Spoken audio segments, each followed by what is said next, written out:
Too many days in the darkness without a glimpse of the light. Running tired and broken and scared, but I swear I'll never give up the fight. I see you broken and beat, head pulled down over your eyes. Every part of you wants to surrender, but darling, you were meant to survive. With every start, we are born again. Open your heart, spend less time in your head. With every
Good afternoon and welcome to all of our viewers and our participants.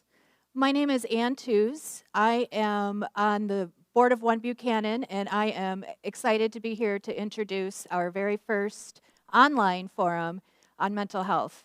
This is our first of two on mental health. This one is called COVID and Isolation and Depression.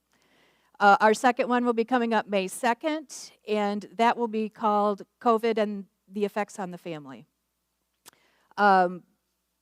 Before I introduce our panelists, I would like to just make sure that we are able to thank the people who helped make this possible today.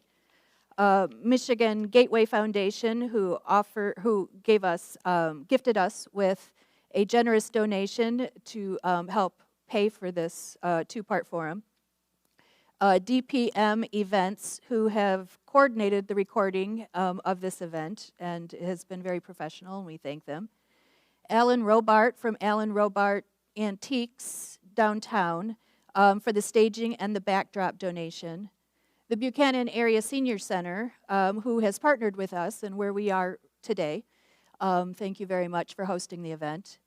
And finally, the City of Buchanan and the Board of Trustees and our committee and volunteers who've made this day possible. Thank you. Without your hard work, we would not have been able to do this. And I am now going to introduce our panelists, our moderators. We have the wrong page. Dr. Bernice Patterson, PhD, who is the founder of Infinity Consultation Group and homegrown Buchananite. So welcome home, Bernice. We have Vanetta McGinnis, who is the founder of, also wrong page, Victory Counseling Services. She is a licensed social worker and therapist. And we have Jose Gonzalez II, who is a counselor for Hinman Counseling Services. Thank you for being here. And our moderator is also going to be no stranger to Buchananites, Dr. Harvey Burnett, who is a psychology professor and the chair of the Social and Behavioral Sciences at Andrews University Department. And thank you. I'm going to turn it over to Dr. Burnett, and who is going to moderate. Thank you.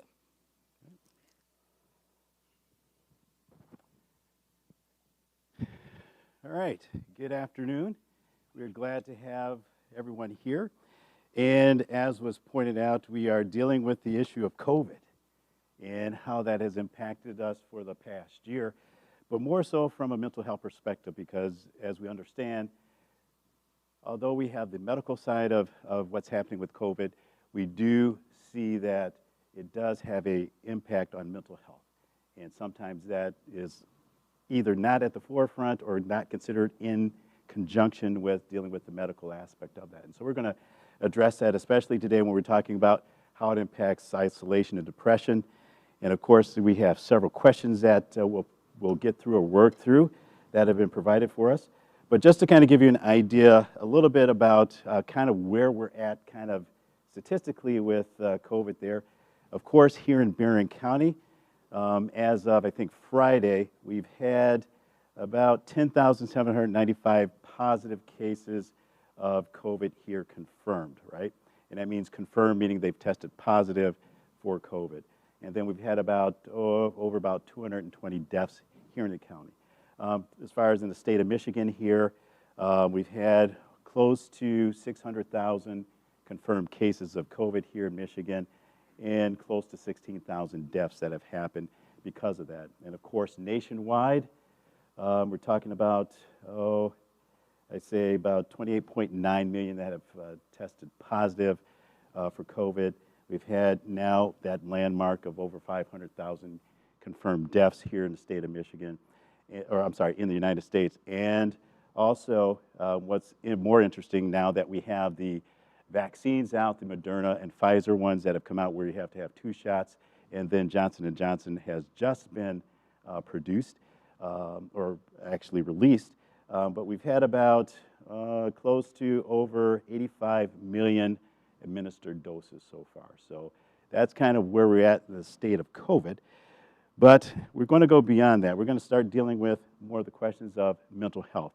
And one of the things that I know I kind of threw a curveball at our panelists, and I kind of threw out there as we answer these questions, we have to kind of understand there is a difference between being quarantined and being confined, right?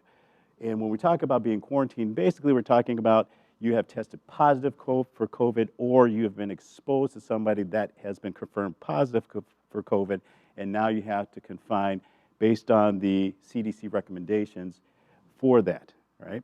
As far as confinement, we're talking about those stay-at-home orders that have been issued that says in order to reduce the spread, you need to stay home as much as possible without going on. And that also affects many things, which includes businesses and for sure schools. And so maybe what we're going to do is start off with that first. And we're going to throw this out for our panelists. And I think, Vanetta, I guess everybody was pointing at you for this one, right? But one of the things that has come up is because COVID has also affected our K through 12 education, right? And we don't have the in-person classes like we normally do. And kids have to stay home. How has this affected our young people, but also more so, how's that affected their mental health? Yes, children having to stay at home is changing their normal routine. So the things that children would normally do to cause them excitement and learning as far as their education and their learning, some of them are having a difficult time with the online education, and it's causing some academic challenges for them. They're also struggling with not being able to have social interactions with their peers, and that's putting them into a state of sadness and confusion because it's taken away from their normal activity. So it has had a significant impact on their mental health, the way they see themselves, and not having control over what's going on in the situation. Okay. Anyone else want to add to that, either Jose or Bernice? Yeah, I mean, and if you look at, I was just looking up some statistics. If you look at younger, I guess adults, but still in that age range of high school on to 24, they're saying at least 75% of those people are dealing with one or more mental health issues, depression, anxiety, any of those. And then even some surveys that they took, 1 in 4 had thought about suicide as an option in the last 30 days. So that's 25% of people in that age range, because of what COVID is doing to them. So that's kind of pretty concerning, to me at least. I think there's also this reality of just having questions and not necessarily having the words for it. I know as a mother of small children, our kids hear us. They hear you having those conversations on the phone with other parents. They hear you speaking with their teachers. And I very distinctively remember over the summer, my 6-year-old got a nosebleed. And he came running and screaming, not because his nose was bleeding, but he thought that meant he had COVID because he kept hearing things talking about symptoms and hearing people say, well, you have to be aware of symptoms. He's like, Mom, do I have COVID? Do I have COVID? And I was like, sweetie, why do you think you have COVID? He's like, well, my nose is bleeding. And I'm like, no, baby, you just have horrible allergies because your daddy's genetics are not fair. But this isn't COVID. But then it was this hard reality of, here's my 6-year-old baby who, only thing I want you worried about right now is running around and tackling your older brother, has taken in this stress and this anxiety around being safe and feeling safe. And even just how they watch cartoons differently and how they watch TV shows differently. I would hear my kids talk about, Mom, they're not social distancing. They're too close to each other. And I'm like, I know, baby. It made Mama anxious too, but this is pre-COVID. This is Netflix. But these are all things that our kids are having these conversations, whether or not we realize it. And it's impacting just how they feel that they're allowed to show up and wanting community and wanting to go out to recess and play with their friends and realizing life has to look different right now with no very clear end in sight. There's no date that we can hand them that says, on this day, your life goes back. And I think that just causes a lot of anxiety and a lot of questions and, unfortunately, sometimes depression in children. Okay. Very good. children are not in control, so you throw this huge thing that none of us really, I mean, to some degree we do, but you throw this other huge thing that they don't feel in control of, and it's the world is even bigger than they saw it before. It's scary. Very good. And that also leads us to, maybe helping our audience understand a couple of things as well. I mean, we talked about confinement and what the difference is with quarantine, but some people don't understand what depression is. And maybe let's, kind of help as we put this into context, as we address these questions. What is depression? Because I know it's titled like loneliness and depression, but what is depression? What are some of the, as we call, symptomologies related to that? But we'll open it up, whoever wants to tackle that. So depression is a mood disorder, and just some of the symptoms of depressions are just not feeling like doing anything, not wanting to get out of the bed, not wanting to go to work, having a lack of motivation, just feeling emotionally and physically drained. Sometimes it can lead to anger and just not being able to, not wanting to interact with other people. And we all go through this and we all experience this a period in our lives. However, when it starts to affect our relationships and when we're not able to go to work and to show up and be available for people, and if it's lasting for an extended, at least 2 weeks or longer, and then that's where we can kind of categorize that as depression. I mean, another thing that comes to mind is loss of interest in activities that were previously fun for them, whether it's children or adults. Things that gave you enjoyment now no longer give you enjoyment. And you do less things that are enjoyable than you once did before. And I think another thing that we're seeing with this is just a lot of isolation. I think COVID in its nature causes isolation, but imagine feeling even more isolated, even if you're in a house full of people, and feeling like you're yet the only one there. And, when Vanetta made the comment about anger, I think it's important for us to realize, especially in a lot of communities of color, especially African Americans and Latinos, depression can show up as anger, and I think we can miscategorize that and say, they got an attitude problem, something's wrong with them. And really, it's a way to feel in control of all of these out of control emotions. And it doesn't mean you're not sad just because you're not crying. Everyone doesn't cry when they become sad. That is definitely a symptom. And I think there's also a reality that oftentimes we don't like to talk about because it's like this is the thing that's over here, is self-harm, be it cutting, burning, harming themselves, or thoughts or rehearsals of suicide. And we have to be honest about just the pain that comes along with depression and being willing to reach out for help and say, I'm struggling. And there's no harm in that. We're all human. And none of us have gone through a course in COVID Survival 101. As I look at this panel, we're all mental health professionals. And in all of our degrees, not one of us had a class on how to live in a pandemic. And I talked to a lot of clergy members and trying to figure out, how are we going to run these churches in the midst of a pandemic? They didn't go over this in theology. So understand, all of us are at this disadvantage of trying to deal with this mass trauma that we're all experiencing together, but yet experiencing differently, and trying to use what we know to fight a problem we've never had to fight before. Okay. Very good, and I'm glad you said those two things because we're going to address a couple of things that were just mentioned. Part of that will come back to trauma later because we do have some research on that recently. But you had mentioned about persons of color, right, and how COVID has impacted these communities, right? And so we're talking about our African American, Latino, we're talking about our Native American communities, right, that have impacted by COVID. And so there is also this mental health component. So let's talk about that. How has this impacted communities of color? Well, one of the, go ahead. Go for it. You sure? You got Okay. your mask off. It's a race. It's like, who gets to go first? You get to talk first. I think one of the things we have to realize is we're dealing with pandemics within pandemics. dealing with COVID, especially I think in the Detroit area, we have this hotbed of COVID cases, but we also have this hotbed of a lack of resources and a lack of funding and a lack of access.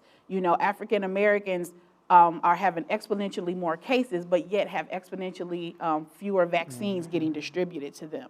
And then you couple that with everything that's happening with like the Black Lives Matter movement and racism. So here I am already dealing with COVID and the shenanigans of this, and now I'm watching people who look like me being murdered. And how does this compound the depression and the sense of hopelessness that I feel, or the anxiety that I feel as a person of color, all while still trying to get up and go to work and be a spouse and be a parent and be a friend, and not necessarily knowing how am I going to handle all of these things, and still feeling this pull to have to be resilient, to have to always show up, because I'm supposed to operate in my Black girl magic, even if I feel like my wand is dead and I have no magic left in me.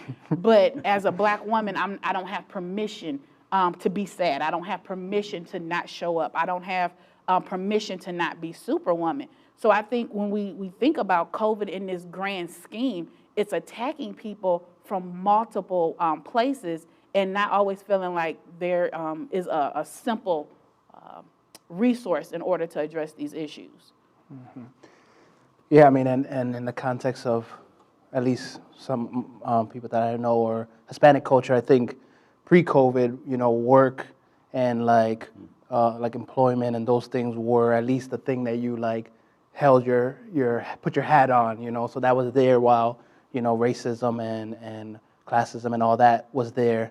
But you take that away, the last kind of foundational thing that was there for Hispanics or people of color, and then you just have this crap show of nothing to stand on, and then I also think about many Hispanics have, a distrust for the medical system as it is. So you have Hispanics that maybe think that this maybe to some degree is not real, but then also getting vaccines is something that, maybe there's distrust in that. So I feel like then that slows down the process even further of in the Hispanic community getting better and getting, the help that they need. So I just want to elaborate a little bit on what Dr. Bernice said as far as not having access to different services, especially the mental health services, and not even knowing how to access some of the services. In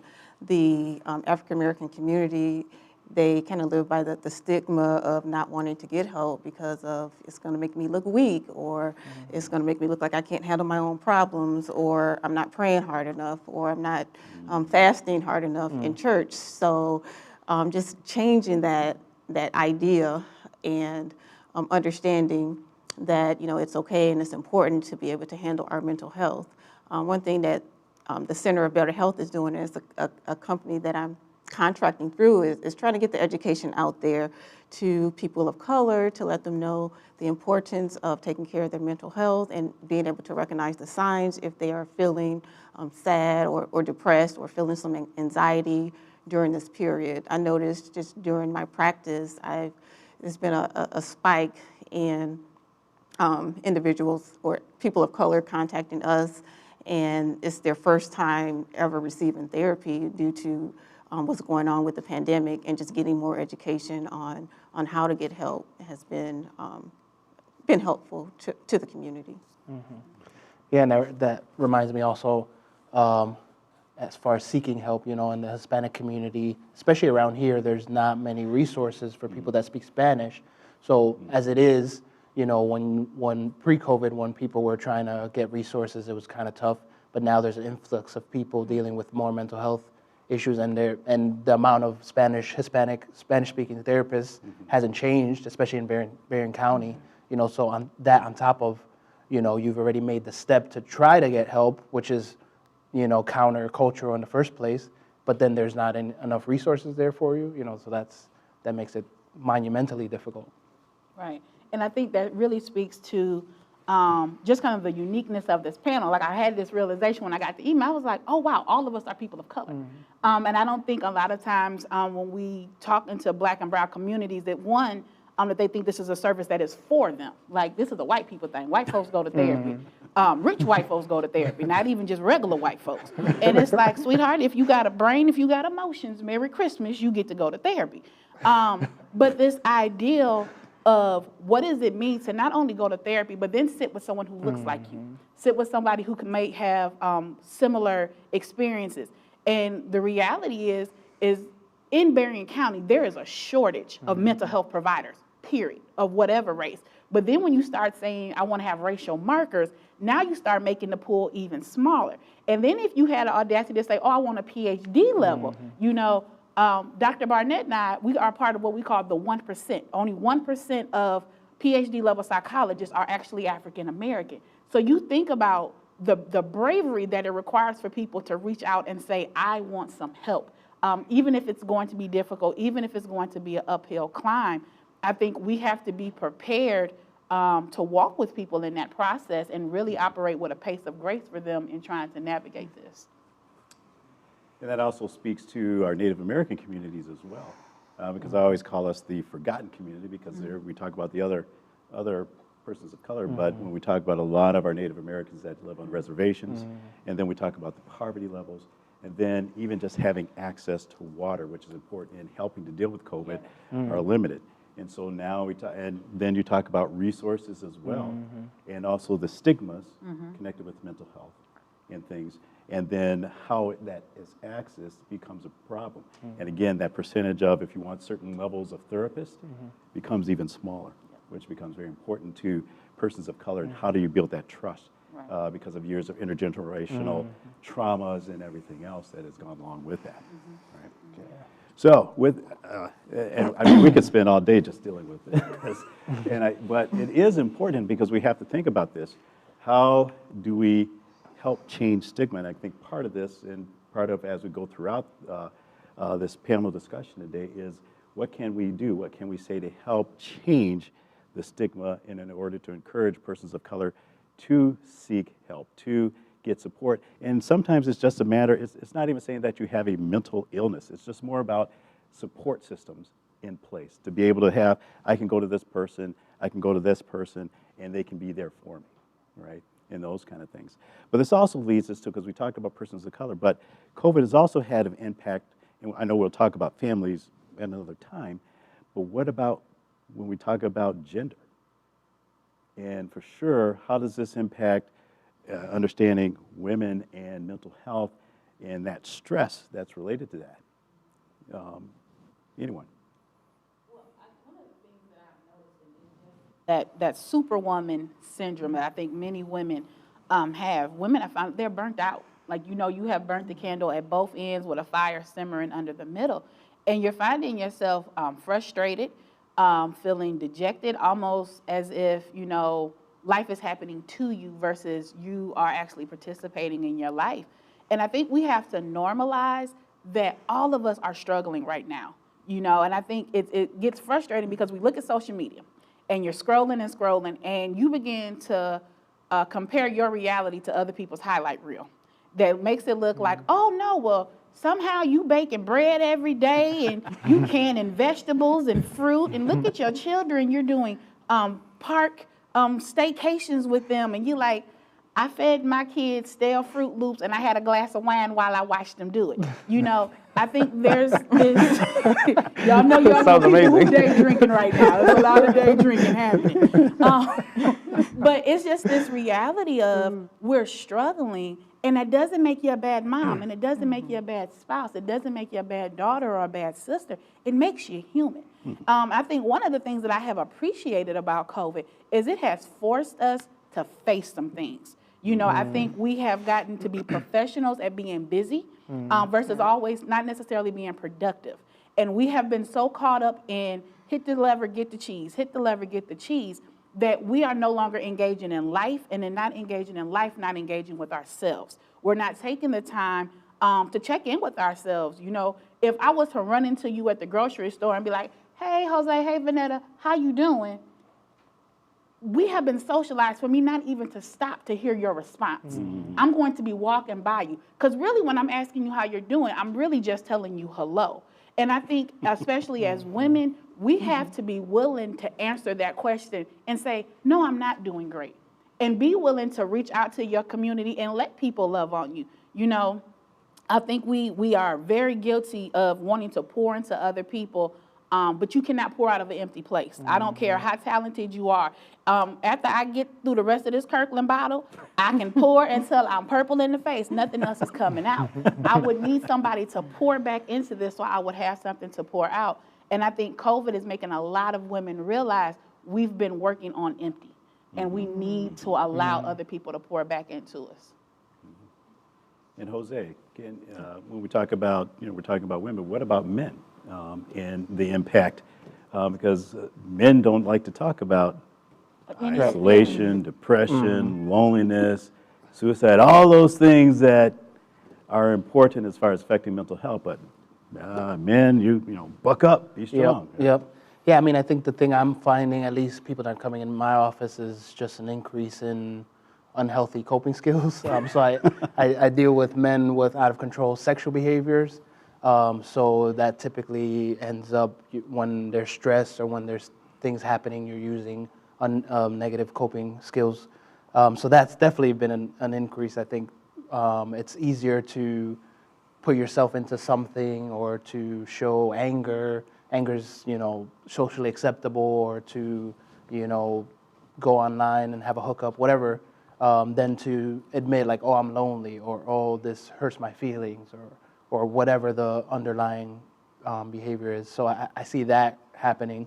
And the other thing that struck me was I think, for me personally, in the pandemic, we've had to change the structure of our family. So both my wife and I were working, and then we realized when the pandemic happened that we couldn't afford daycare. So then being that I make less money than my wife, which is nice sometimes, but in this case, maybe not the best, I was the one to stay home, so we've had to have that conversation of okay, well, this is maybe what we wanted our family to look like, but the reality of the situation is this is not how our family is looking, and it makes sense for me to stay home and be with the kids.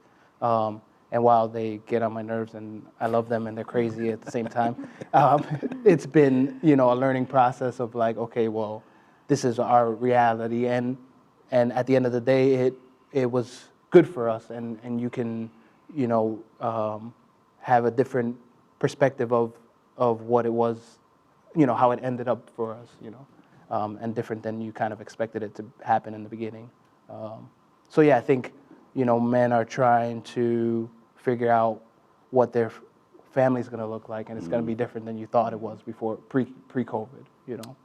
So it's almost like roles have been Right. changed in kind of more of a forced, but it's also brought out reality of what is it like, especially when we talk about something as basically global as a pandemic, and then how has this kind of impact affected all areas of our living, including family and roles, when we talk about that. Well, and I think it even causes us to look at our identity and saying, who am I? Who am I as a man? Who am I as a woman?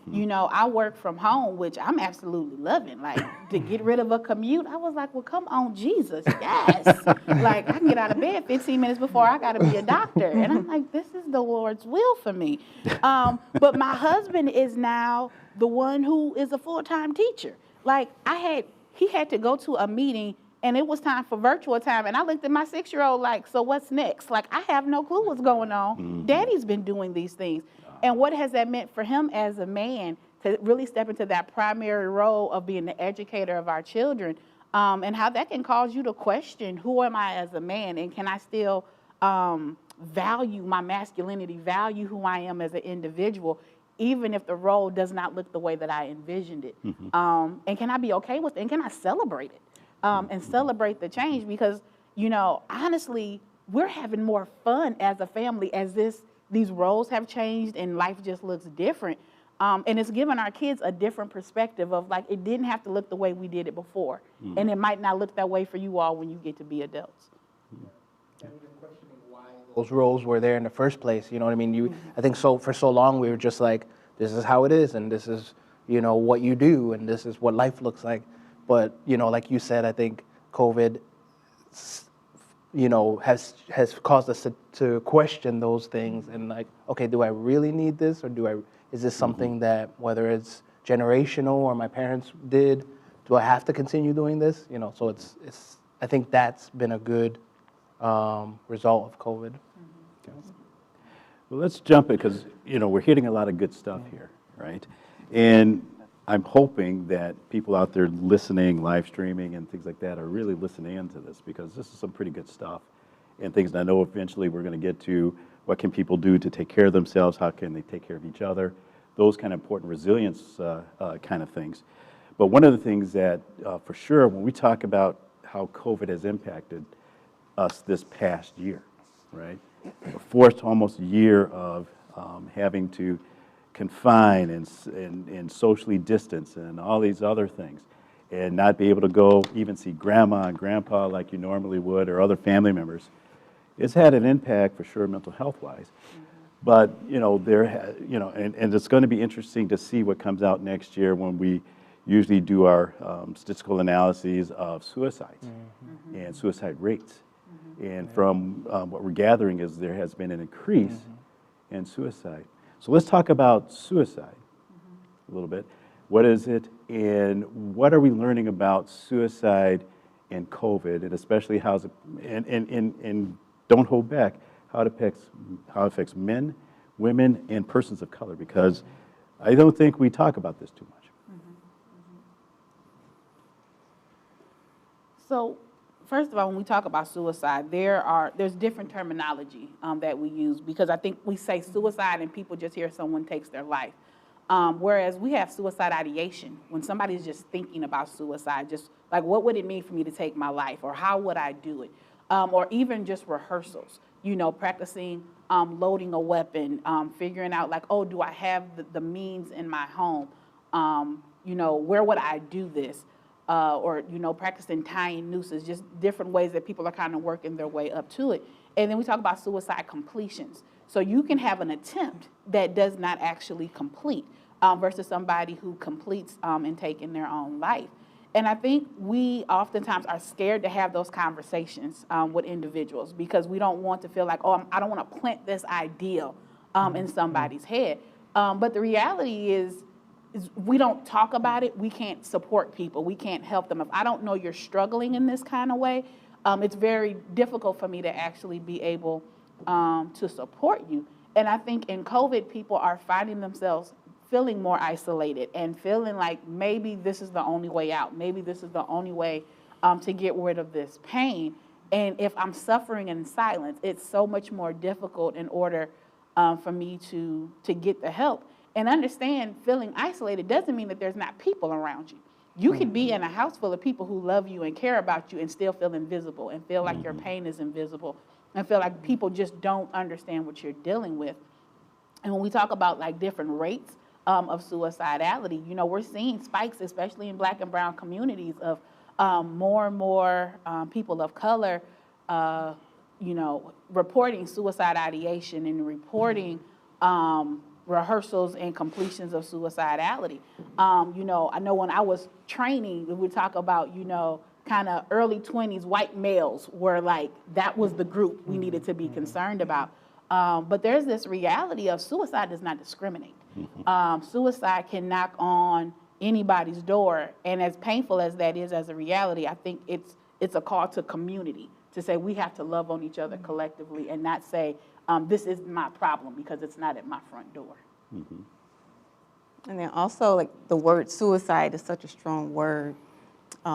Bringing up those conversations with clients, hearing that word, they was like, oh, no, I would never commit suicide, but have you ever felt like you don't want to be here anymore? And they'll say yes. So that's a feeling or an idea of suicide. So having those types of ideations during this time is quite common, especially due to the isolation and the social distancing, and just not feeling like they have the support or even having the means or know how to get the means to help them just deal with their pain. So just having those conversations and opening up those doors and even changing the language to see where individuals are as it relates to suicide. Yeah, and I also think, it's similar to a lot of other conversations. I'm thinking about like death and preparing for, when you die. That's another taboo topic that we don't like to discuss. Or sex. I'm a sex therapist, so that's definitely something that people don't talk about. I think part of the process is having these conversations continually. Whether it's death, sex, suicide. You don't have a conversation one time and then that's the end of it. And it's like, okay, cool, I've done that, and nothing's gonna happen for that individual. That's gonna be there. That's still there. So it's having that conversation over and over. How's it going now? How are you feeling today? You can talk to me. Like having that open communication where, if it does get to a point where that individual feels like, okay, I'm getting close to having a suicide attempt, then that they know that you are someone that's open to have that conversation with them, and they maybe can reach out to you. So I think it's a continual, ongoing check-in basis versus a one-time, one-and-done thing. And I think we also have to be honest about, like, even just this community. Like, when I think about Buchanan is small town America. And I think we a lot of times think things like this don't touch our community. But you think about how many people have guns in their house because we're hunters. I can think about when I was in high school on opening day, how many of the boys was like, and I won't be at school tomorrow because it's opening day. So like here's all this access for lethal means of attempts or completions of suicide. So I think we have to be talking about these topics with kids, talking about what does that mean to have those feelings, and what does it mean to be honest with individuals about those feelings, and that it doesn't mean you're crazy because you're having these thoughts. Because I think a lot of times people think, oh, if I tell you I'm feeling this way, I'm going to lock you up. I think especially as clinicians, like one of the first things we tell people when we meet them, it's like, hey, I'm a mandated reporter. If I deem you a threat to yourself or someone else, I'm mandated by law to report that. And that can result in hospitalization or incarceration. And people are like, well, I'm not going to tell you if I don't want to be locked up. Like, I want my freedom. You better be glad I'm here in the first place. So we have to have this reality of, if I don't understand mental health, if I don't understand the structure of mental health or what it means when somebody comes in my office and says, I think I want to kill myself, that there are steps that I go through. There are protocols that we have to put in place to put some safety around you. And it doesn't always end in hospitalization. And sometimes it does, and that's okay. It's not about taking your freedom. It's about securing your safety. And I tell my clients, I don't care if you pissed at me. Like, if I don't piss you off during therapy at one point or another, I'm not really doing my job. So, it's the idea of, I have to love you enough to risk you being angry at me in order to get you the help and the support that you need, because I care about you. I want you to be able to show up next week and have an attitude with Dr. Patterson. And it's like, but you showed up. So, just being willing to have those difficult conversations, I think, is key. Right. And we have to think about how COVID has impacted us in this area of mental health, because, not trying to get preachy or religious, but think about us as human beings, right? We're here not as individuals, right? We're actually supposed to be a way for us as human beings to be connected with each other. And relationships are a very key, important part of that, where we're always dealing with relationships. And this pandemic has impacted the key essentials of what kind of keeps us with social support system to kind of be there for us to kind of maintain that balance. And when you're saying I can't connect with people, right, where do you go? And then now we talk about suicide and trying to find ways to cope with whatever we're hurting with, and sometimes using that extreme, as far as coping, is sometimes the only last resort.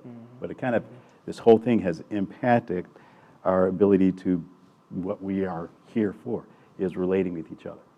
Well, I think when you even think about how so many cultures are relational in nature. Last year, the matriarch of my husband's family passed away. Grandma Curry was 101 years old. And literally the previous summer, we gathered as a family to celebrate her 100th year of life. And then she passed, and there was this short list of people who were allowed to be at this service. And here's this time when we would normally come together to hold each other up and say, you know, I'm here and I'm with you, and to laugh and to cry together and to fellowship. And then I think about church. You know, I'm Baptist to the bone. Like, for me, it ain't nothing better than laying out on a Sunday. Like, let me go and get me a whole Baptist fit so I'm ready for the week. And to not be able to tap into that as this place of rejuvenation. To even just come home and hang out with my sister and my dad and cut up and be a fool and be like, well, that's dangerous because my dad's 80 years old and I have two small children who are Petri dishes on a good year without COVID. So I'm definitely not bringing them around their pawpaw now. There's so many things that were about my culture, about how I understand how I walk through life that are community-based, that now I'm being told you can't do that if you love the people who you want to be with. So it's this dichotomy of, because I love you, I can't be around you, but now I'm hurting because I can't have the very thing that gives me life. And I think it makes it easy to pull into this place of isolation and to go into this place of, I feel hopeless, because the very things that are the things that put a smile on my face, the things that bring joy into my life, now I no longer have access to, unless I'm willing to look at them in a creatively new way, to say, how do I still have community even if we can't gather together? Wow, and that's, again, you know, we talk about that and how that impacts everything. And this relational, I mean, we're relational beings. And even this has impacted us to the point where we can't even say goodbye to our loved ones at death, because now we can't be there, can't physically touch or be a part of that process, where you have to either do a telephone or how we call that, video Zoom virtual service. virtual thingy, right?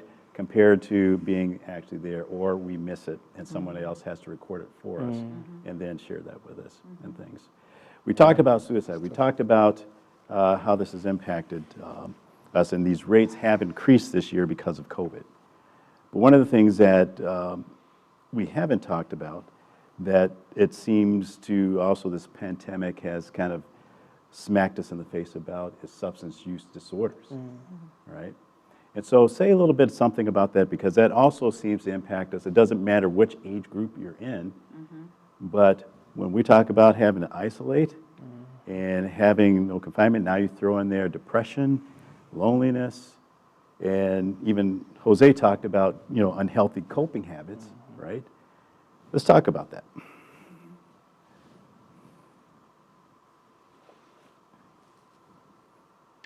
Yeah, I mean, I think, again, I think the, you know, so the people that come into my office, sometimes I have substance abuse people, but it's mainly people that would identify as having sexual addictions.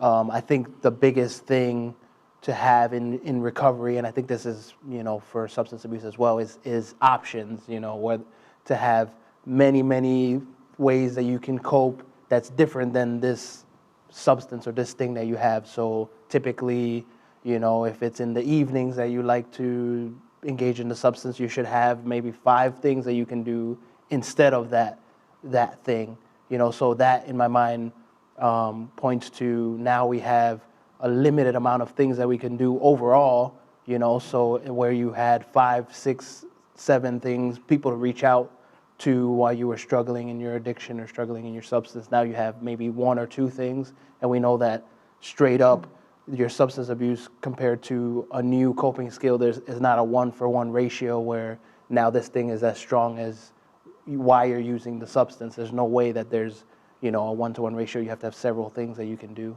you know. So it's just limiting the options that you can turn to when you're in a place of struggle, or limiting the people that you can reach out to that can say, hey, you know, do something else, or you don't have to do this, or limiting the groups that you go to, you know, Alcoholics Anonymous, Sexual Addiction Anonymous, where now that's virtual and you're not getting that in-person like support. Like, you're just gravely limiting the options that people that are struggling with addictions have, you know, which is not good.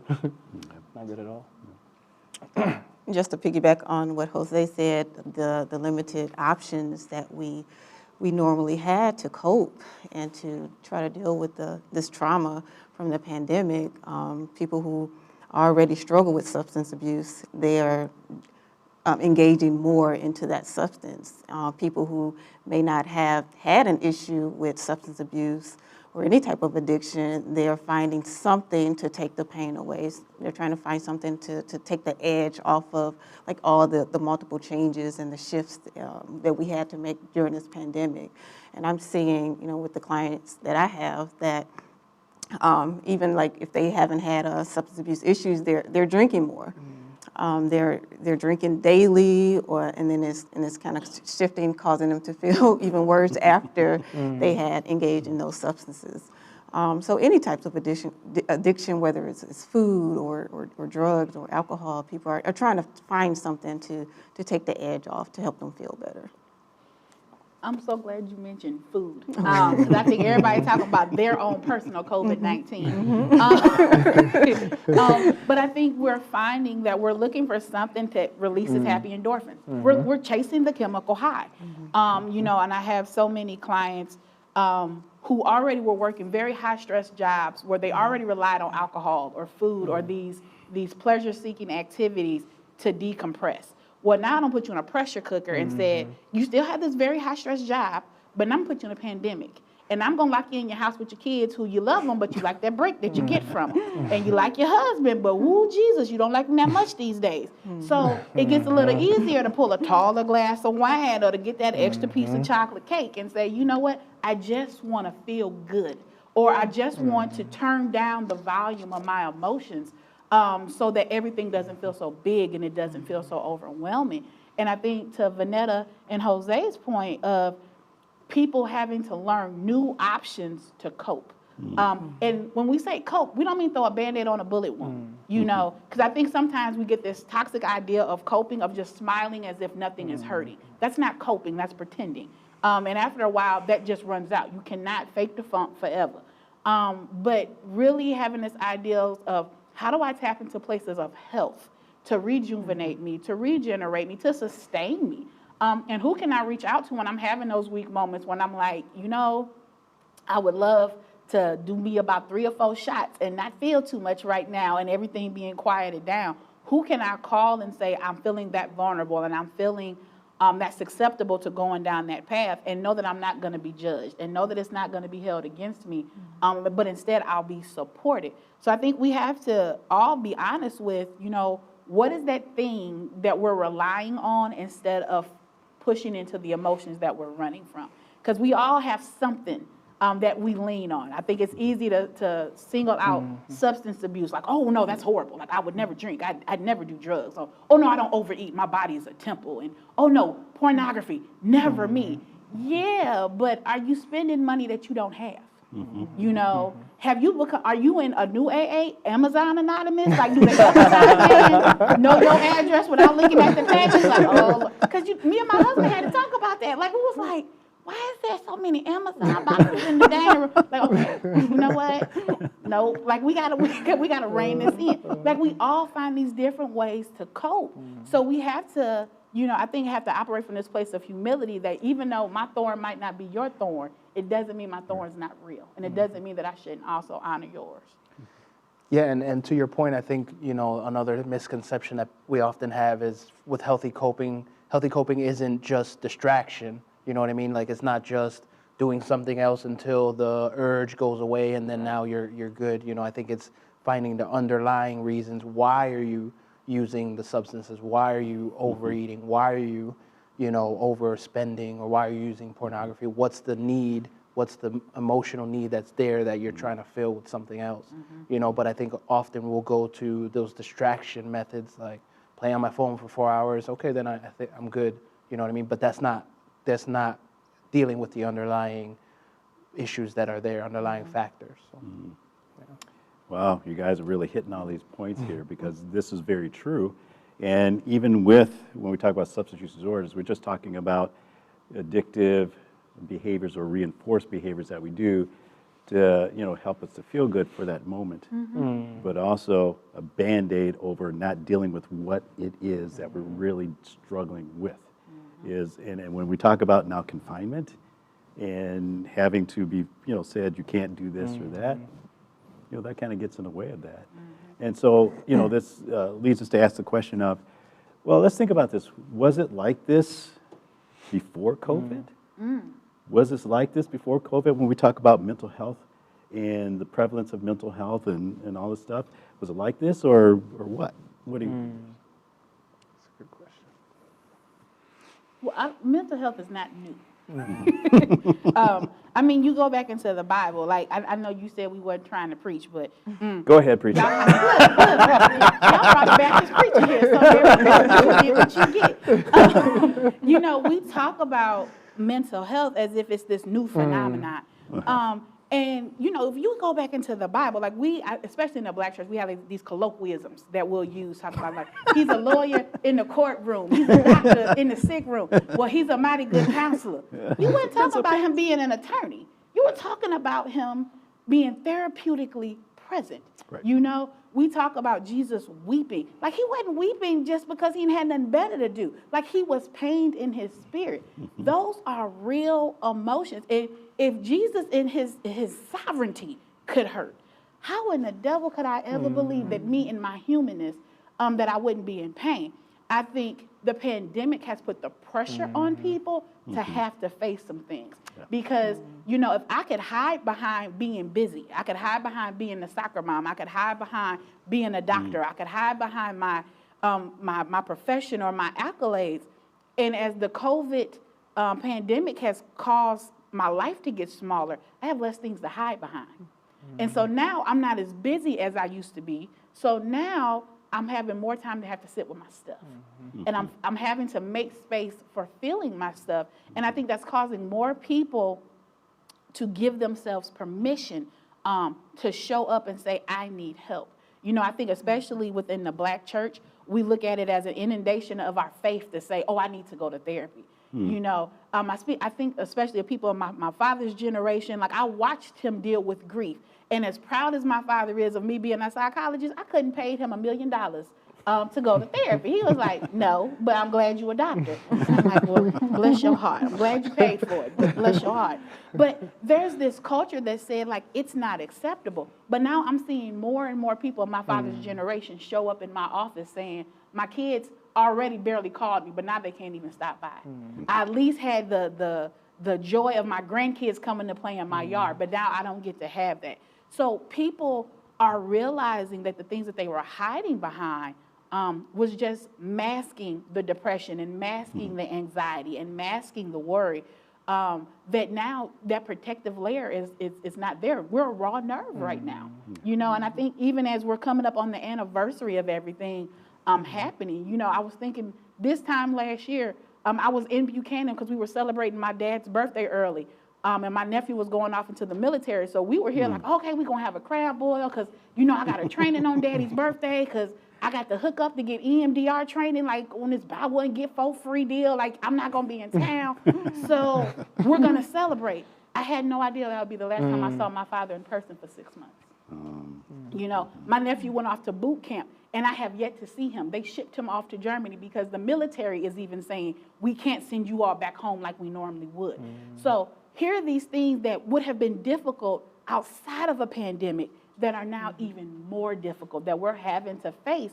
And now we're coming up on the anniversaries of them, of saying, wow, it's been a year, and we don't even know when it's going to end. Like, nobody can give me a date on my calendar to say, if I can just hold out to this point, I'll be good. So I think mental health has always been here, but I think COVID is making us have to come to terms with it.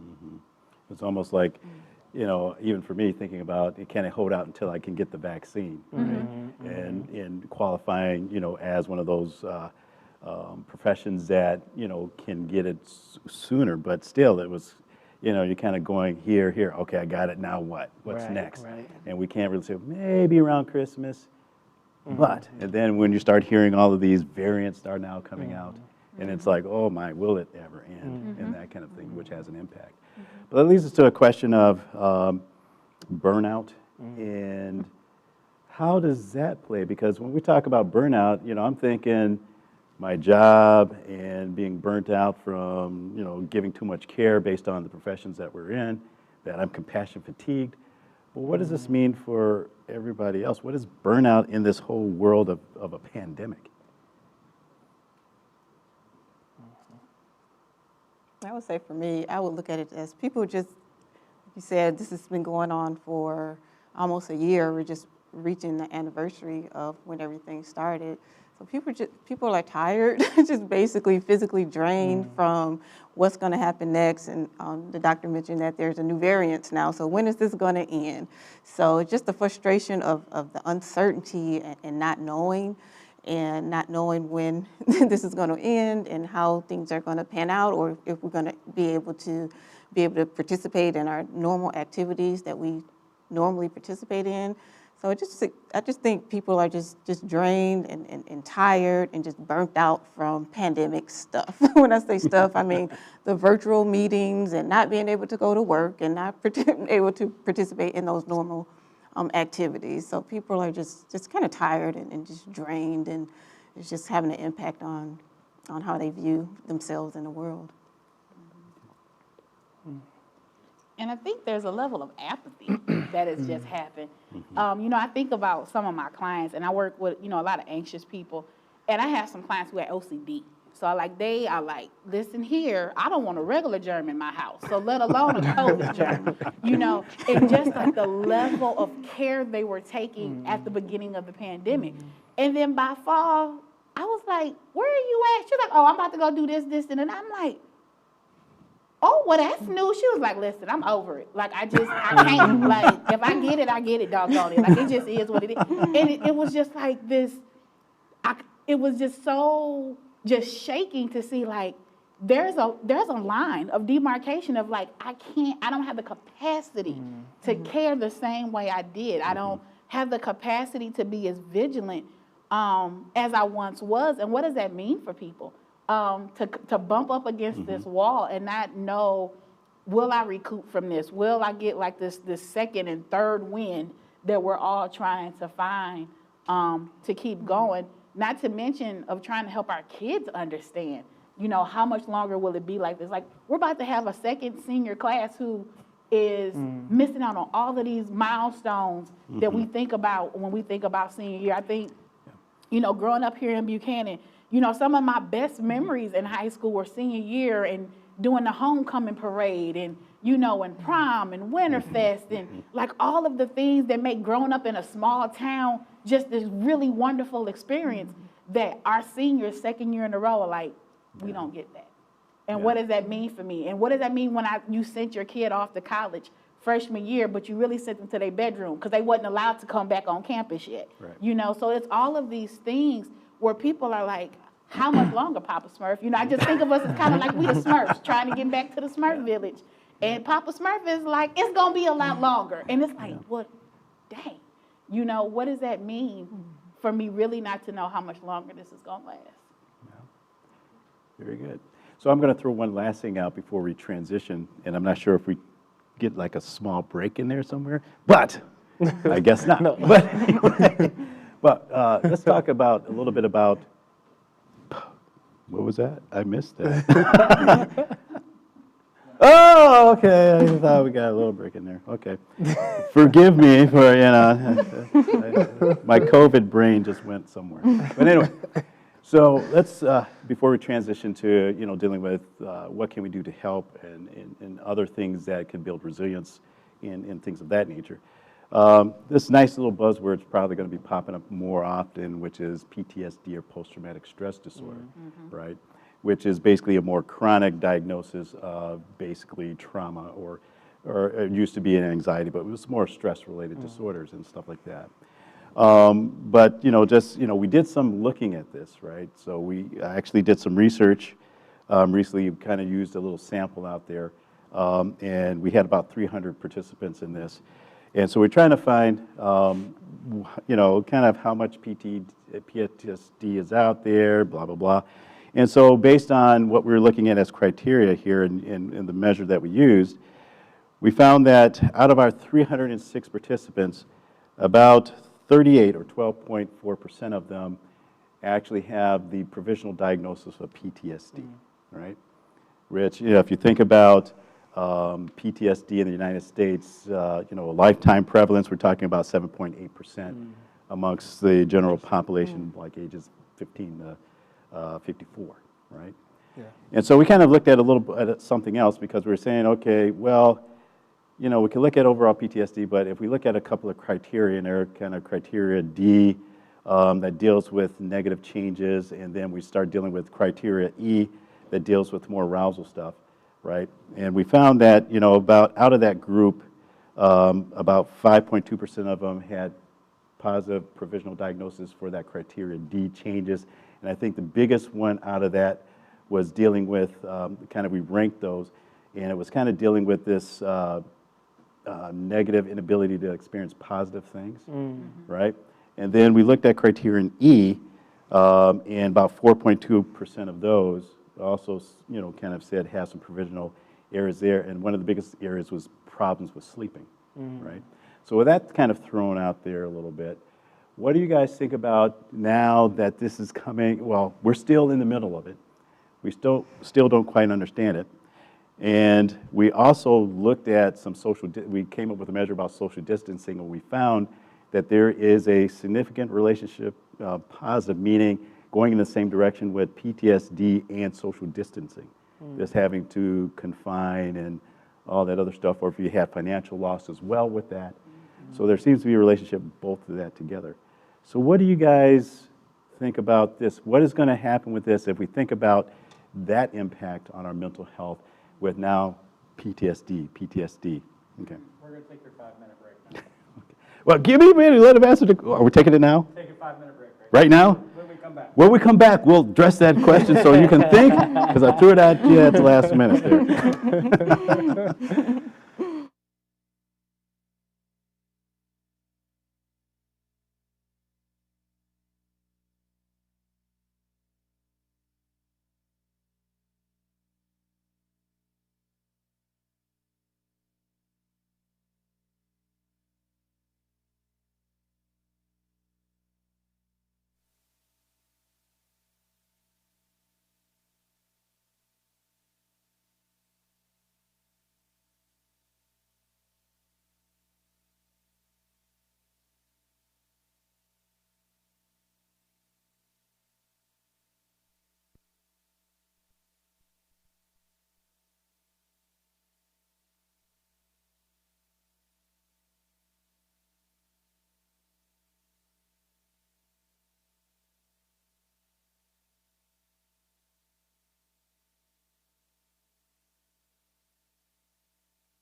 I'm ready, whenever you're ready. All right, welcome back to our discussion, our panel discussion here, live, or live stream, or however you call this thing nowadays.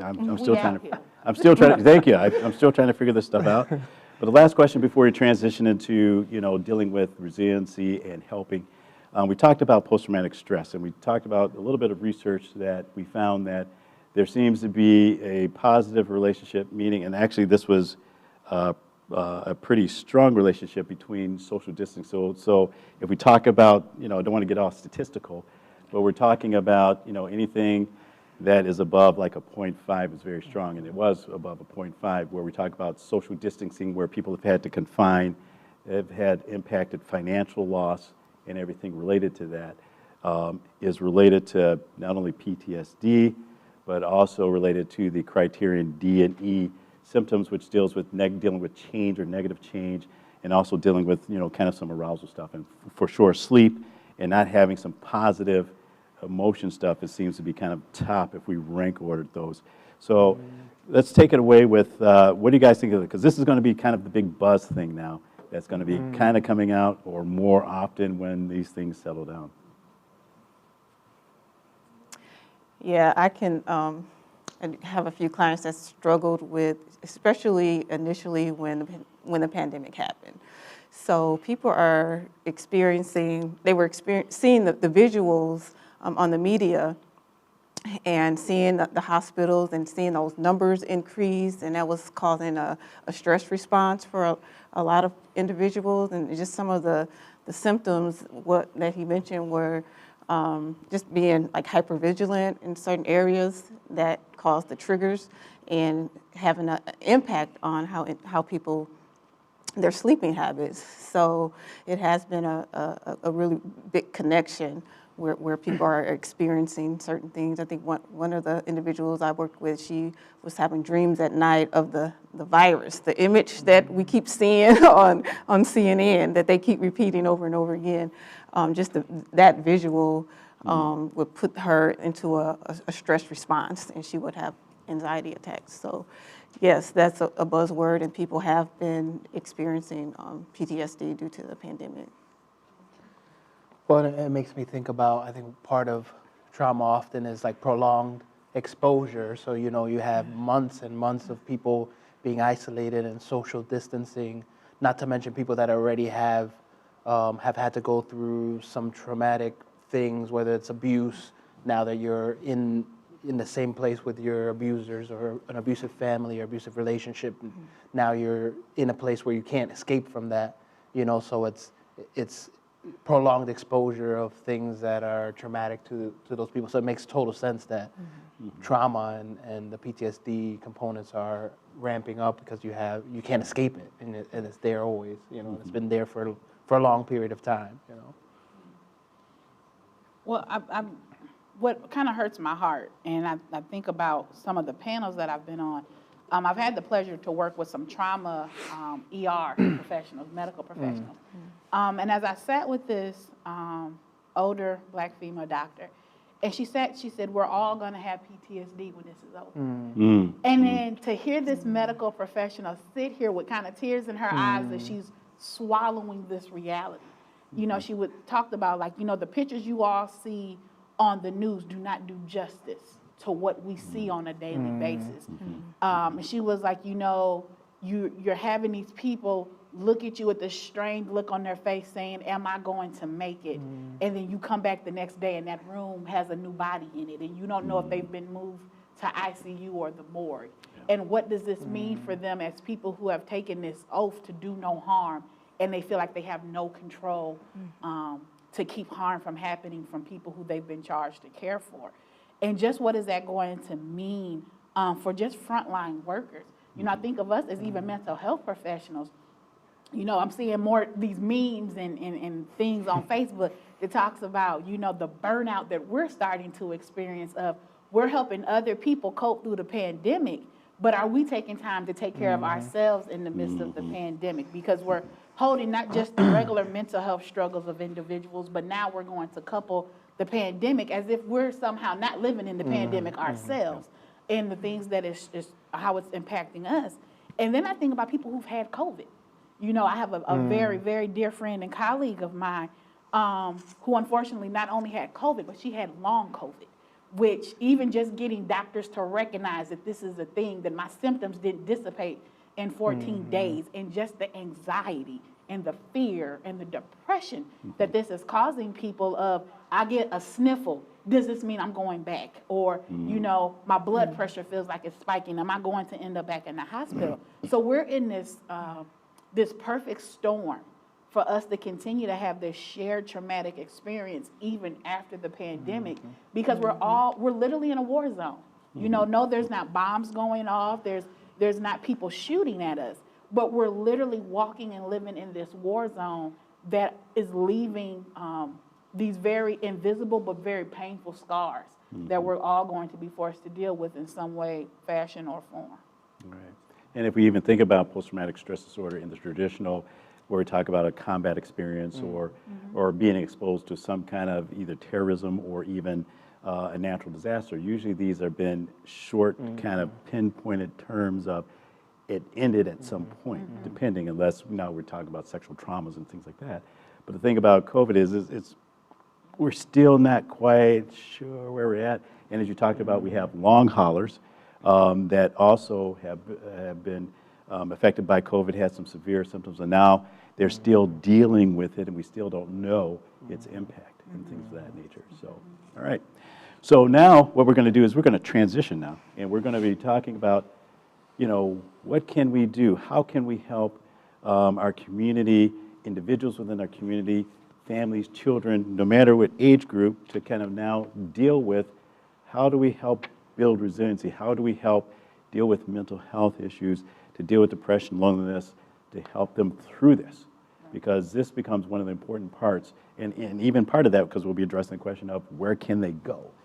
Because a lot of times people don't know where to go get resources and things like that. So maybe let's start off with tackling these things of, okay, well, you know, let's talk about the littlest ones first. Kids, right? What are some things that we can do or parents can do that can help children deal with this pandemic? I mean, we're still not at the end of it yet.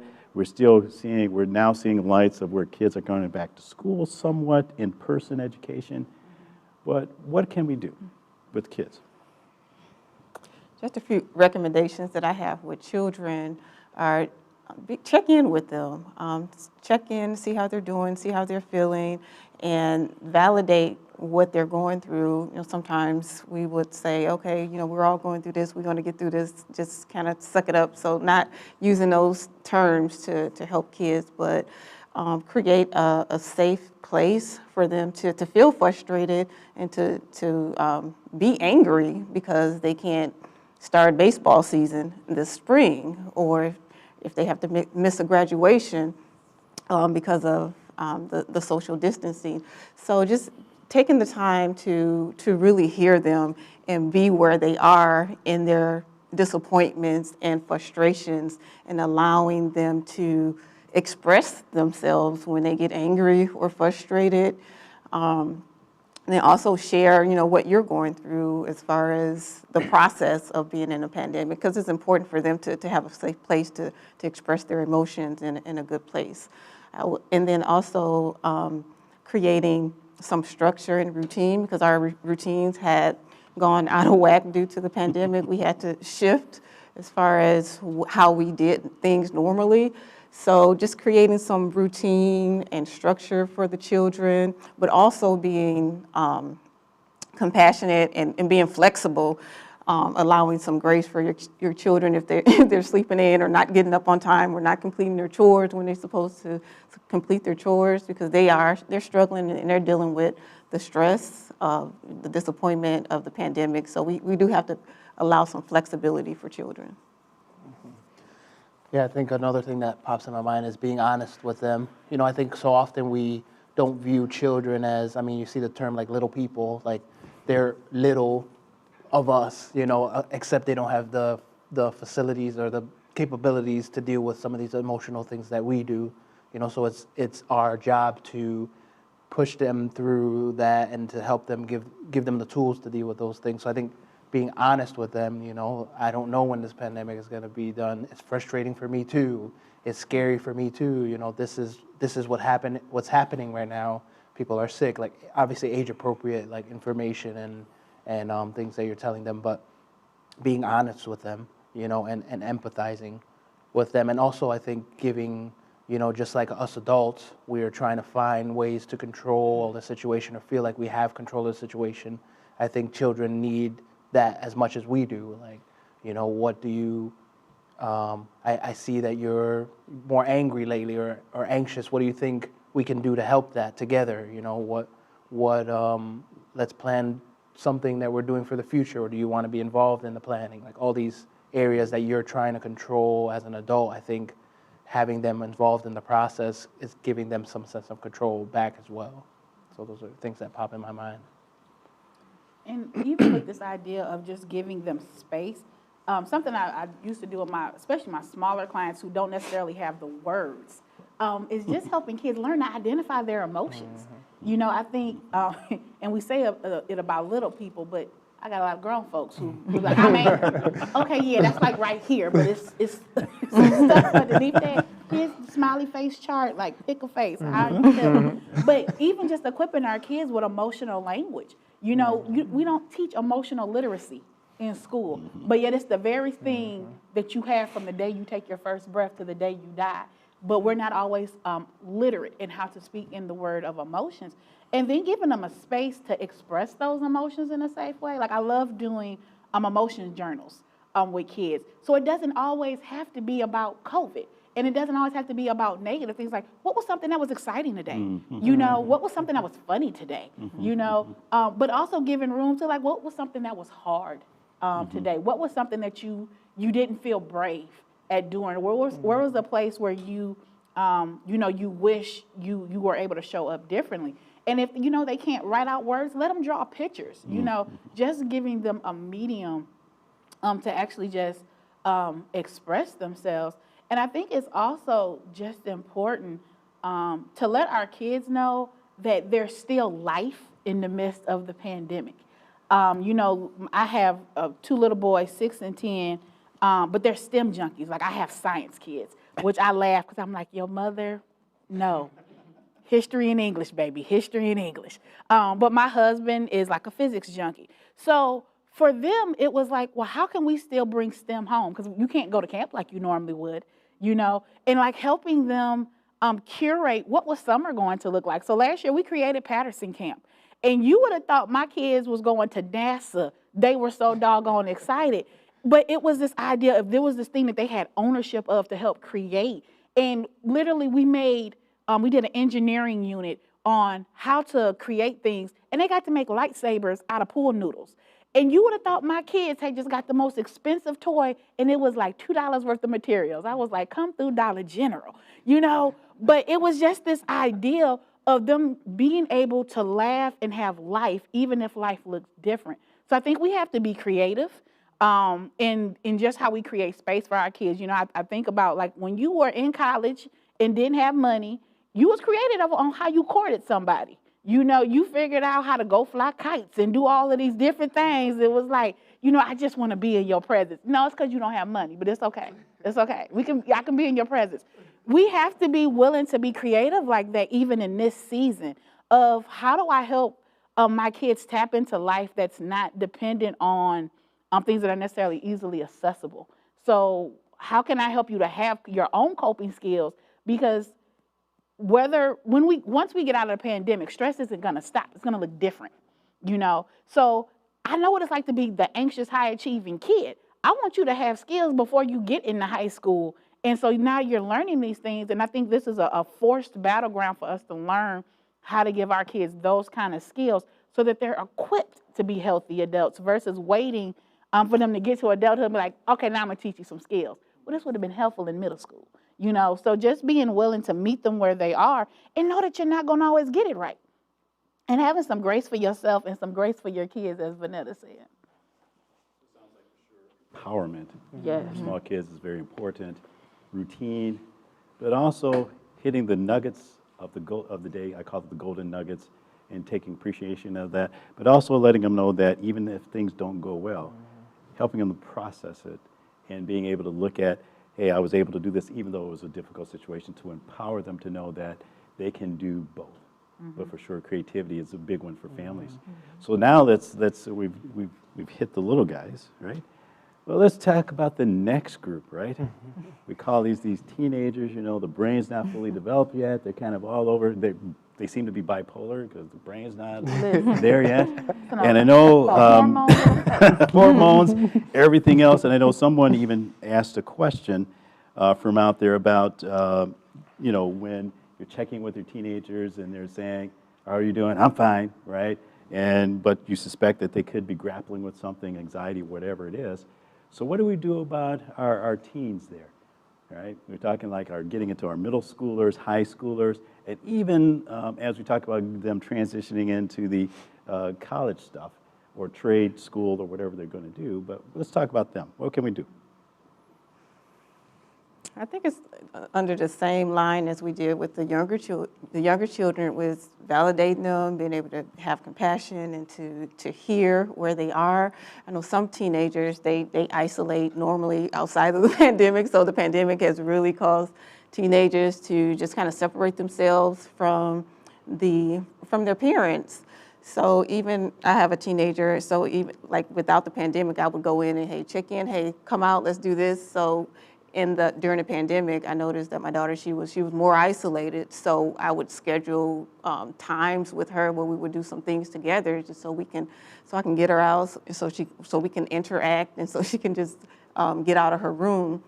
So as parents, sometimes we feel like we want to give them their space, but if we see that we haven't seen them in a couple of days, we might knock on the door and force them to come out and go for a walk. And I noticed when I would do that, when I was more intentional with her, she would just kind of loosen up, and then I would notice that she would come outside of her room a little more often than she did before I had to force her out. So sometimes they just need a little help. They need a nudge and a little push, and don't be afraid to confront them, basically, because they might lash out, or I don't want to do it. So they may not want to do it, but really, you know, kind of encourage them to get out of the room, get out of the house, let's do something together. We're going to do an activity together, and you're going to like it. You are going to smile, Dan. Well, I don't have teens, and I'm super looking forward to having teens. I'm so excited. Just wait. Jose. From all I hear, I'm just raving with excitement. So I have a 5-year-old and a 2-year-old, so I'm a ways away. Oh, but I like the idea of like connecting your teens or, you know, young adults with a trusted like mentor or like another adult or young, you know, older person that they can confide in, you know, because often I would imagine, I'm just assuming here, but often it's not the parents that you're confiding the most in, and probably it's their teens, other friends, but also it's good to have an older, maybe wiser resource that they can turn to and go to with those emotional things or with those tough things that's happening, you know. So I think I like that idea as well of having a trusted mentor. But. And I love cranky teenagers because I don't have them yet. And once I do, I probably won't care for them very much. But I think there's this reality of calling kids on their bull. You know, for a teenager to look me in my face and tell me I'm fine, I'm like, you wouldn't be fine in the pandemic, sweetheart. Like, I've been to middle school. It sucked. And high school was rough, you know. But I think also just honoring the fact of, you know, if a kid's saying like, oh, I'm fine, it's like, well, can you tell me your secret? And it's like, well, what do you mean? I don't know anybody who's fine right now. So I mean, we can go on and get rich. Everybody else trying to make $1 in the pandemic. What's the secret? You know, and just really honoring that they have a story, although they might not feel comfortable telling it yet. And saying like, you know what, you might not want to talk about it now, but I'm going to come back. And if you don't want to talk about it then, I'm going to come back. So you can either talk to me now or you're going to talk to me eventually. But I love you too much to watch you struggle and not throw you a life raft. Like, as your parent, you know, my mom used to tell us, God rest her soul, she was like, you might get grown, but you'll always be my baby. And that means I'm going to love you where you are, period. and giving our kids permission to tell us some hard stuff without the threat of trouble. Because I think oftentimes kids are like, I can't tell you because you're going to be disappointed or you're going to be angry. And sometimes you got to be able to give your kids permission to be like, tonight's a free night. You know, you can, whatever comes out is not going to be held against you in the court of parents. Like, just let me know what's going on. And giving your kids permission to be human, but also, like Vanetta said, that persistence. Because I think sometimes they think it's a flash in a bucket. Like, oh, you must have read a meme today that made you feel guilty as a parent because you ain't checked on me in 3 weeks. So if I tell you, fine, you're going to go about your business. It's like, no, I want to make sure you know I'm here and that the door is always open. Okay. And even with teenagers and for sure with younger kids, for sure their peer group is the biggest thing. And this pandemic has not been helpful as far as them getting together with their friends and having that socialization. That's very important. So how do we deal with that? Not only with our teens, but just think about little kids, you know, as well. Not being able to get kids. What would you recommend? What would you suggest to parents and families about how do we tackle this by still, you know, trying to deal with this whole confinement thing or social distancing orders, but also making sure we keep that social, you know, health of what's important to them, especially growing up? Well, I think we have to be creative. You know, we have done some Zoom play dates, which in the beginning I was like, this is not gonna work. Like, your Legos is at your house, his Legos is at his house. Like, this is not gonna work. And I watched my kids play with their godbrother in Kentucky for 2 hours. And they had an absolute ball laughing and like, oh, let me show you this thing. And wait, Mom, bring me the thing. And, you know, just creating those spaces and really thinking creatively of like, how can we go and do things together with other families in a socially distant way. So we do lightsaber fights because they're long. So that means you're going to be at least 6 feet away from me. So y'all can beat the crap out of each other in the park. You just got to use a lightsaber to do it because it's helping keep distance. And I think with the older kids, they live on their phones. You know what I'm saying? So it's like, well, how can we galvanize that in a healthy way? That says, like, how can you connect with other teens? How can you connect with your peer group in ways that still feels fulfilling but is also safe? And I think with that, being able to do those activities, if you can do it safely, by making sure and ensuring that if they can have some of that contact, you know, it's fine, or even asking some of those questions ahead of time. Right? Say, are you been exposed? Blah blah blah. Pat them. Well, I wouldn't pat them down, but you know, just making sure those things. But also, you talked about creativity, and this not only deals with kids, little children, but also the teens, where you can have family get together. You know, table. I mean, games. You know, board games. Everything. Just being creative seems to be very important during this time frame. So this, you know, leads us now to, as we talked about helping our children, our teens. Well, let's talk about, we're going to jump a gap here, but let's talk about our elderly folk, right? Because we'll come back to us in a minute, us 25ers, right? But the thing about this is, what about our elderly folk? What can we do with them? Because this is a group that, this whole coronavirus thing seems to be a target, especially because, you know, they're older, their immune systems are weaker, they may have pre-existing conditions that make them more susceptible. They're the ones we're really isolating from, you know, especially if they have, you know, like children and grandchildren. So what do we do to help them to cope? How do they cope? What do we do for them? Or what can they do? What can we do?